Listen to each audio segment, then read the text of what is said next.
So you're ready to send out your initial email to your e-learning students, and you need to get their email addresses, external email addresses. So you're going to find that information. So first thing you're going to do is you're going to go to Options, and you're going to click on the BCC so that it'll show the BCC field in Outlook, because you want to make sure that you populate the BCC field when you are doing these initial emails.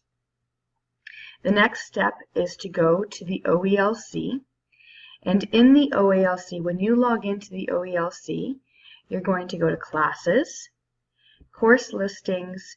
You're going to select and scroll down to Summer, July, e-learning. And once there, you're going to find your course. Now, you're not going to see all of these courses because you're only going to see your own course. So let's say you're teaching the Civics and Careers course. You're going to double click that course, and you're going to download all student data. Once you've downloaded all student data, you're going to have this CSV file with all of your student information. So this is going to be an important document for you. So what I like to do is I like to actually have things side by side. So if you bring the item against the wall, it will automatically make it half the size and then have my email to the left. You're then going to go to the email field, and you're going to highlight all of the emails.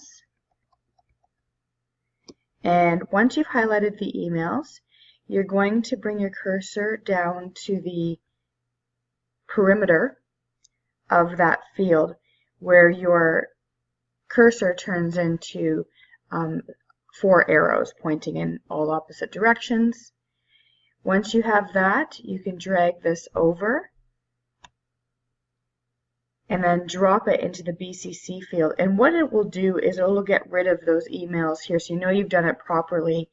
And then what you'll see happen over here in the BCC field is you'll see all of the email addresses populate.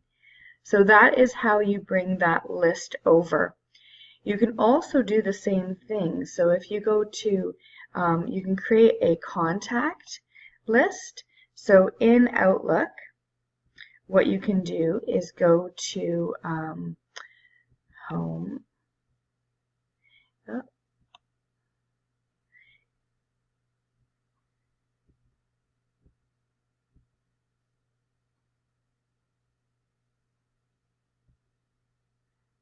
Oh, sorry, I don't have it. I'll do another one. There's a home screen. I'm just not seeing it here, but there's a where you can create a new contact list, and that will allow you to do the same thing, to drop those emails into that and create that. So then once you're done that, you can hit send, and all of those emails will go to your students.